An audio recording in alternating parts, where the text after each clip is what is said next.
Hello, it's Tom with Digital Foundry with a rundown of Mafia 3 performance on the GTX 1060 and RX 480. So to start, let's jump straight into the deep end. We have 1080p resolution, high settings for geometry, shadows, ambient occlusion, reflections, and volumetric effects. Everything is maxed out here, including the top anti-aliasing setting at the end. And the result? Well, to cut to the chase, 60 FPS is a write-off at max settings regardless of which card you're using. In fact, we can tell you the GTX 1060 gets an average of 38 FPS against the 37 FPS on RX 480. That's a 1 frame per second difference in favour of Nvidia's card, barely anything and within the margin of error given these gameplay clips aren't matched exactly.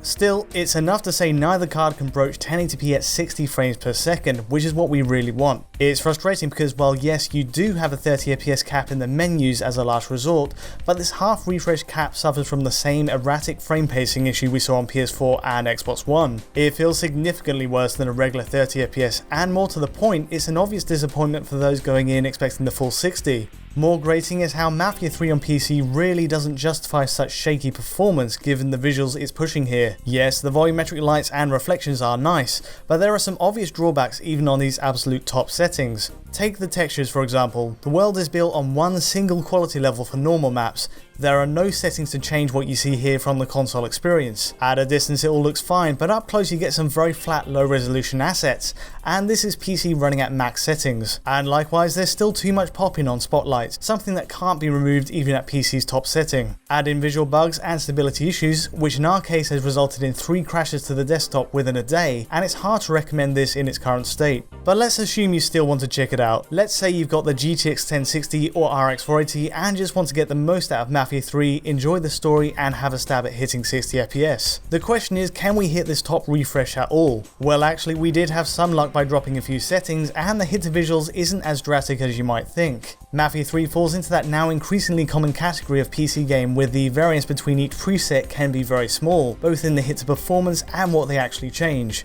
Take the geometry and shadow settings for example. The quality on shadows up close, as you can see in this shot here, is almost identical between them, whether you're on low or medium with only a slight sharpening at high. But for the most part, this mainly impacts the draw distance of objects and shadows ahead of you. In other words, for a locked 1080p 60 on GTX 1060 or RX 480, you can happily leave geometry, shadows and even ambient occlusion on high. This is already ahead of the console experience and for a very small performance penalty overall. In fact, we were surprised to find PS4 and Xbox One versions run broadly at the low setting for every option in this menu. Check out this shot. Everything here is maxed out to start on PC, but then we drop to medium and the only noticeable cutback is in shadow draw to the corner. Next there's the low setting, which again ranges in level of detail on shadows, but also trees and road markings up ahead.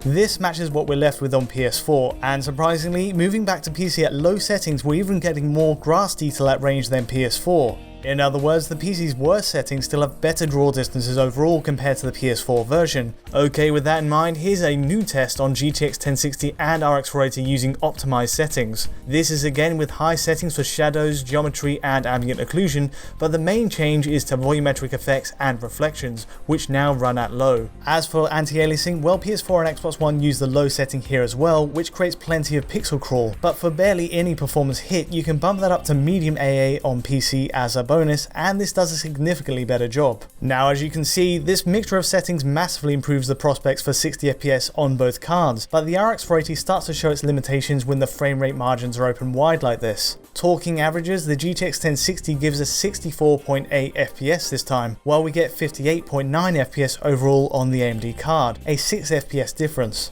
This only tells part of the story though, because in shootouts we're generally quite close between the two, but the divide is enormous while exploring the city by car, where the RX 480 can often fall behind by 10 FPS or more. We'll say this up front, the GTX 1060 can hold a locked 60 FPS quite happily, but even with the tweaked settings for volumetric lights and reflections, the RX 480 will struggle. It's not a good outcome for the AMD side, and without a driver or game update, there just aren't many great options for running Mafia 3 at 60 FPS on this card right now.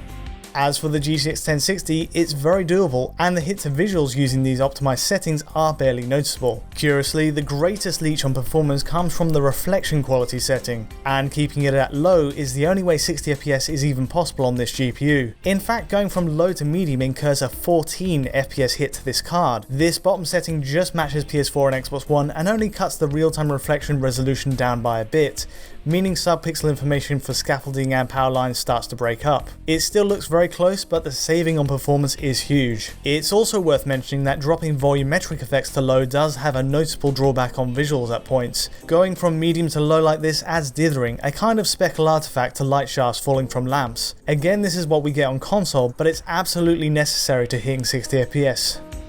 Right, that's a wrap for today. At least in its launch date, GTX 1060 owners have plenty of ways to adapt for a 60 FPS experience here, but for now there's just no easy fix on the RX 480. We're hopeful for more tweaks to the game's AMD optimization by Christmas, though for now it's a tough one to recommend. Anyway, that's all from me. If you found this one useful, do like or subscribe below. Let us know what you think in the comment section, and until next time, thanks for watching.